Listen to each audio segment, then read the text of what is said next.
আসসালামু আলাইকুম। সকলকে স্বাগতম সোয়াত এগ্রো মিডিয়া ইউটিউব চ্যানেলে। ভাইয়েরা আমার, আপনারা জানেন যে আমার এই চ্যানেলে আমি শুধু ভেড়ার ভিডিওই দিয়ে থাকি। ভাইয়েরা আমার, ইদানিং আমি 3টা ছাগলও ক্রয় করেছি। এই ছাগলেরও কিছু ভিডিও আমি আপনাদের সামনে এখন থেকে পাবেন। ভাইয়েরা আমার, ছাগল পালনের কিছু ভুল, এই বিষয়টাই নিয়ে আমি আপনাদের সামনে আজকে হাজির হয়েছি। আপনি একজন ব্যবসায়ী, নিছক শখের বসে হঠাৎ করে শুরু করলেন ছাগল পালন।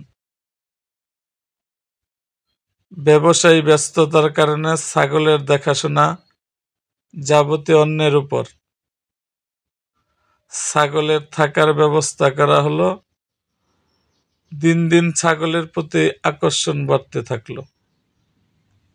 ছাগল দেখলেই কিনতে মন চায়। 2-1টা করে কিনতে কিনতে শখটা ছোটখাটো খামারে রূপ নিল। শুরুতেই ভালো ছিলেন, মাঝে মাঝে খামারে যে ওদের সাথে সময় কাটাতে বেশ মজা পেতেন। আবার বেশ কিছু গাভীন ছাগলও ক্রয় করেছিলেন। শুরুর 1-1.5 মাসের মধ্যে বাচ্চা পেলেন। আনন্দের সীমা ছিল না। সময় যতই যেতে লাগলো, ফার্মের প্রতি রাখালের অবহেলা শুরু হতে দেখা দিল। অন্যের উপর নির্ভর করাটা ভুল ছিল, সেটা আস্তে আস্তে বুঝতে পারছেন বা পারবেন। যাদের উপরে ভরসা করে এতগুলো ভালোবাসার প্রাণীর দায়িত্ব দিয়েছিলেন, তাদের অবহেলা দিন দিন বাড়তে থাকলো। শেষের দিকে ছাগলের অবস্থা এতটাই খারাপ ছিল যে খামারের সব ছাগল বিক্রি করার চিন্তা করতে বাধ্য হলেন। ভাইয়েরা আমার, এটাই হলো আপনার ছাগল পালনের মূল ভুল।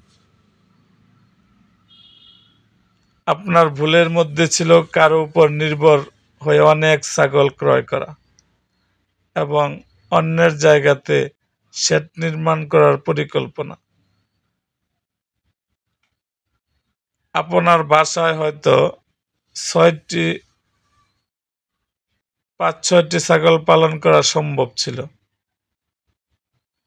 আপনি যদি পারিবারিকভাবে ছাগল পালন করতেন তাহলে হয়তো ভালো কিছু পেতেন। এটাই সর্বশেষ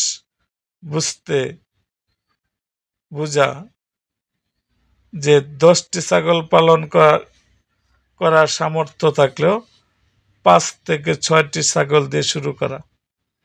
আল্লাহ তাআলা যদি চায় তাহলে অবশ্যই ভালো কিছু আশা করা যাবে। ভাইরা আমার, এই ছিল আজকে ছাগল পালনের ভুল। দেখা হবে আমার অন্য কোনো ভিডিওতে।